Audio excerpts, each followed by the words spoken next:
Gene पियाजे के अनुसार मूर्त संक्रियात्मक अवस्था का समय है?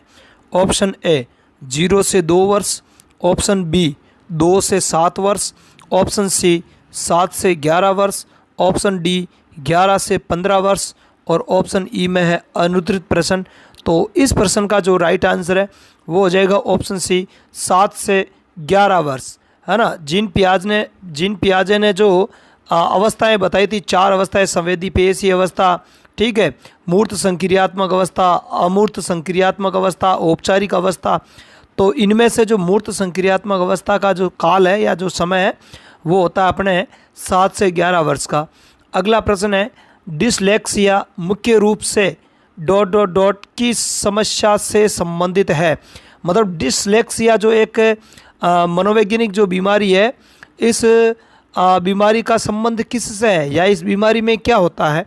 तो ऑप्शन ए है सुनने, ऑप्शन बी पढ़ने, ऑप्शन सी लिखने, ऑप्शन डी बोलने और ऑप्शन ई में है अनुत्तरित प्रश्न।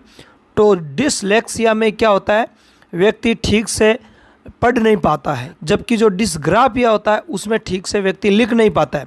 मतलब डिस्ग्राफिया होती है वो लिखने से संबंधित होती है, डिसलेक्सिया जो होती है वो पढ़ने से संबंधित होती है, ठीक है। और जो डिसकैलकुलिया होती है वो होती है अपने गणना संबंधी समस्या होती है, गणना संबंधी विकार होता है, एक मनोवैज्ञानिक विकार है। अगला प्रश्न देखते हैं। तीसरा प्रश्न है, प्रेरक व्यवहार को ऑप्शन ए पूर्ण करते हैं, ऑप्शन बी सक्रिय बनाते हैं, ऑप्शन सी दिशा प्रदान करते हैं, ऑप्शन डी भावहीन बनाते हैं, ऑप्शन ई अनुत्तरित प्रश्न। तो प्रेरक होते हैं वो हमारे व्यवहार को क्या करते हैं, दिशा प्रदान करते हैं। क्या करते हैं, दिशा प्रदान करते हैं, इसलिए इसका राइट आंसर हो जाएगा ऑप्शन सी। अगला प्रश्न है, फोर्थ प्रश्न है, अध्यापन के समय अध्यापक को निम्नलिखित में से किसका सर्वाधिक ध्यान रखना चाहिए? मतलब अध्यापन के समय अर्थात पढ़ाते समय किसी अध्यापक को या टीचर को किसका सर्वाधिक ध्यान रखना चाहिए? देखो, ऑप्शन ए है विषय वस्तु का, ऑप्शन बी है विद्यार्थियों की आयु का, ऑप्शन सी है व्यक्तिगत भिन्नता का, ऑप्शन डी है विद्यार्थियों की पारिवारिक पृष्ठभूमि का, ऑप्शन ई है अनुत्तरित प्रश्न। तो देखो, इसमें जो दी गई जो चारों जो बातें ए बी सी डी में जो दी गई है वो चारों ही वैसे एक अध्यापक को पढ़ाते टाइम ध्यान में रखना चाहिए। विषय वस्तु का मतलब कौन सी विषय पढ़ानी चाहिए और किस आयु के विद्यार्थियों को पढ़ाना है। ऐसा थोड़ी कि 10वीं क्लास की चीज़ें अपन 5वीं क्लास के बच्चे को समझा सकते हैं, कभी नहीं समझ पाएगा वो। और एक व्यक्तिगत भिन्नता का भी ध्यान रखना चाहिए। यहाँ पर कहा जा रहा है कि सर्वाधिक ध्यान रखना चाहिए, तो सर्वाधिक किसका ध्यान रखना है? तो वो हो जाएगा ऑप्शन सी व्यक्तिगत भिन्नता का ध्यान रखना चाहिए। व्यक्तिगत भिन्नता के अनुसार शैक्षिक जो कार्यक्रम है वो आयोजित होना चाहिए या पढ़ाने का जो कार्यक्रम है वो चलना चाहिए व्यक्तिगत भिन्नता के आधार पर। अगला प्रश्न है, व्यक्तित्व मापन के लिए व्यक्ति की संपूर्ण सूचनाएं प्राप्त करने की विधि है? ऑप्शन ए अवलोकन विधि, ऑप्शन बी निर्धारण मान, ऑप्शन सी व्यक्ति इतिहास विधि, ऑप्शन डी साक्षात्कार विधि और ऑप्शन ई में अनुत्तरित प्रश्न। तो व्यक्तित्व मापन के लिए यदि उस व्यक्ति की संपूर्ण अपने को सूचनाएं चाहिए, पूरा उसका बायोडेटा चाहिए, तो उसके लिए अपने को व्यक्ति इतिहास विधि का उपयोग करना चाहिए। और इसके जो जनक है वो टाइडमैन थे। कौन थे? टाइडमैन थे। अगला प्रश्न है, पर्सनैलिटी शब्द की व्युत्पत्ति लैटिन भाषा के किस शब्द से हुई है? तो पर्सनैलिटी जो शब्द है, व्यक्तित्व, हिंदी में बोलते हैं व्यक्तित्व, तो इस शब्द की व्युत्पत्ति लैटिन भाषा के किस शब्द से हुई? तो देखो, एक तो इसमें आंसर है, यहाँ से भी प्रश्न बन सकता है कि पर्सनैलिटी किस भाषा का शब्द है, तो वो अपने लैटिन भाषा का है। किस भाषा का है? लैटिन भाषा का है। अब लैटिन भाषा के किस शब्द से हुई है उसकी उत्पत्ति, वो देखते हैं। Option A personal, option B परसेनी, option C persona, option D परसोनी और ऑप्शन ई में अनुत्तरित प्रश्न। तो इस प्रश्न का जो राइट आंसर है वो हो जाएगा ऑप्शन सी परसोना। क्या हो जाएगा? परसोना लैटिन शब्द है और इसका जो अंग्रेजी वर्जन है वो है पर्सनैलिटी और हिंदी वर्जन है वो हो जाएगा व्यक्तित्व।